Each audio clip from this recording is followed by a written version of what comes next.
How's it going? This is Fox back again for Sound Design Tutorials. This is part 3 in the deconstruction of my 150 BPM trance track using only Massive. Today we're going to be going over a simple pad that I made. This is the sound here.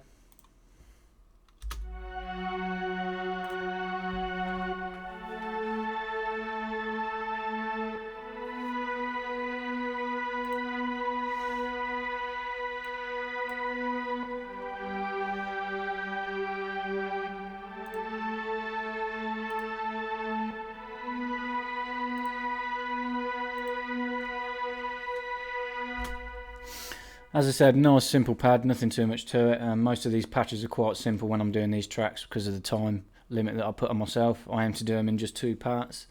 Yep, still quite a valuable pad to have in your arsenal. You can use it with any genres. A little bit more time, a bit more modulation, you can make it something really special. But for now, I will go ahead and initiate this patch. I'll just say quickly, if you want to see how I made this track from start to finish, I'll do a link at the end and also in the description that will lead you to this track so you can watch how I made it. But for oscillator 1, I used a saw wave. I kept it on the wavetable that you get as standard. Everything I kept as standard, routed it to filter 1. Pitch of this I just pitched up ever so slightly, 0.10. Got a bit of reverb on the master, on the channel with the track on it. I'll delete that for now so you can just hear it, what we're doing inside Massive. Standard saw wave, nothing else happening yet. Oscillator 2. Both these 2 oscillators now, oscillator 2 and 3, are going to be the virtual analog oscillators. These give a nice rich analog sound to a pad. The first one is the top one, pulse to saw, pulse width modulation. I pulled it all the way to the left so it was a pulse, and I pulled the pulse width to about 2 o'clock. Route it to filter 1 also. Only this one I pitched down 1 octave, -12, and pulled this down to 12.10, so the opposite way to that.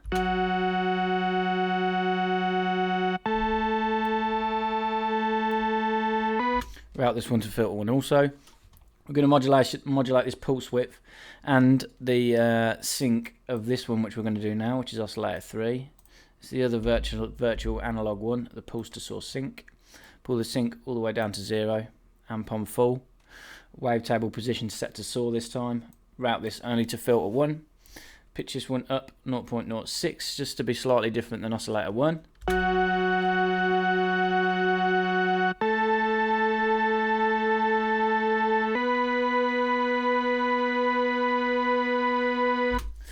We'll set up envelope 4. This is the main tool for sculpting this pad, aside from the LFO. We're going to back the attack off a fair bit so it's underneath the S.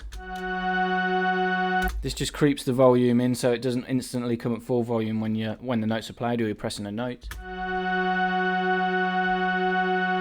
We want to check trigger 0 reset. So every time a new MIDI note is triggered by a MIDI clip or you press another key on your synth, it's going to restart this envelope. Okay, the other modulation that we do on these now, I say I use LFO. I used LFO 5. You can use any one you want as long as you get the settings right. Put the decay dead center so we get this nice triangle for the internal envelope for the LFO. We're going to sync it to the master clock.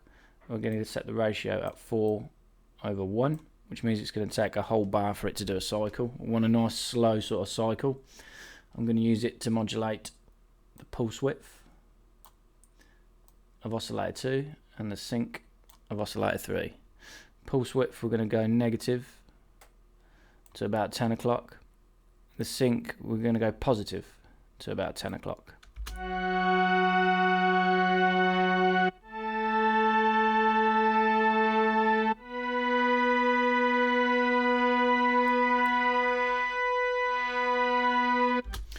Giving a nice bit of modulation to the sound now just to vary it up a bit. Make sure that this crossfade curve is all the way to the top, so we're going to be using the sine wave. Really straightforward so far. I don't use any noise generator, no modulation oscillator, no feedback, and none of the insert effects. If you go to the routing section quickly, Click on the top beat in the oscillator one so that everything flows through like this. That's pretty much it now. All I did was add a couple of effects at the end. I didn't do any filter at all on this. I've got a filter on the master channel that I use just to bring it in and out at certain points, but no filter modulation or anything on the patch itself. The first effect I used was Chorus Ensemble. Always use this on a pad, just helps thicken it out and add a tiny little bit more movement. The dry wet was on 10 o'clock. The rate where it comes as standard.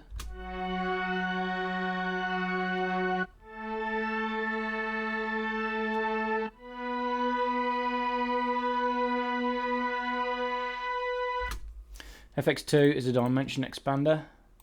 Does what it says on the tin. Size dead center again as it comes as standard. Dry wet, same as the Chorus Ensemble, 10 o'clock.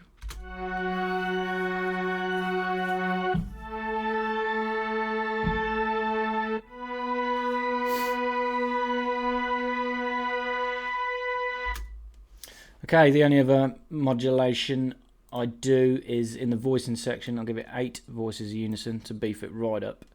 Turn the pitch cutoff on, and we're going to spread these new unison voices a tiny amount, just so you can see the first white line creeping out the side of the crossfader.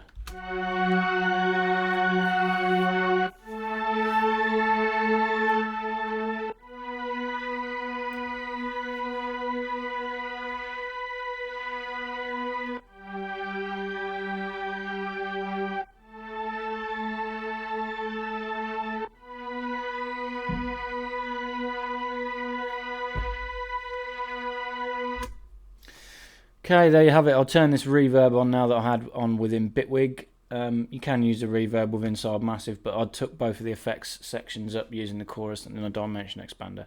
So it's just a bog standard reverb on a pad.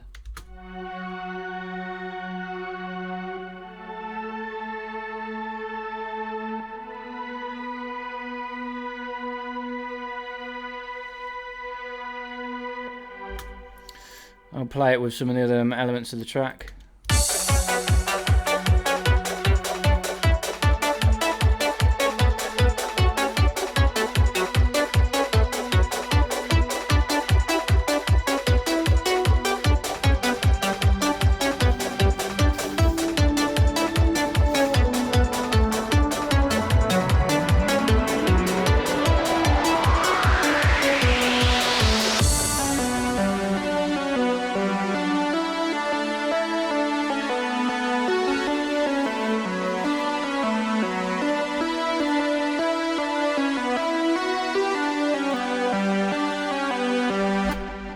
There you have it, nice simple virtual analog style pad with Native Instruments Massive.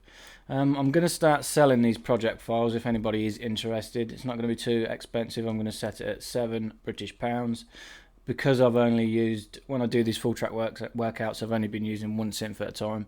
So all you will need to run this project yourself is Bitwig Studio, which you're obviously going to have if you're watching this, and Massive. Excuse me. So if you're interested in buying this project file, personal message me and we can sort it out. I can accept payment through PayPal and I can send it via Dropbox. So yeah, £7 if you're interested. That means you're going to get all these massive patches for that price, and you're going to get this general layout with all the drum samples and everything. You're going to get 2 plucks, an ARP, 2 basses, a pad, a lead, and that's just white noise, that one. So yeah, a pad, 2 basses, 2 plucks, a lead and an ARP. So you're going to get 8 patches plus a project file, which is a basic trance template for you to mess around with. So yeah, I hope you've enjoyed this anyway. Make sure you subscribe if you have. Check me out on Facebook and Google+. It's Sound Design Tutorials. Best way to get hold of me, really, if you want to buy any of these project files, is to tweet me or private message me on Facebook. So yeah, tweet me at Sound Design Tuts. Okay, thanks again for watching. Cheers.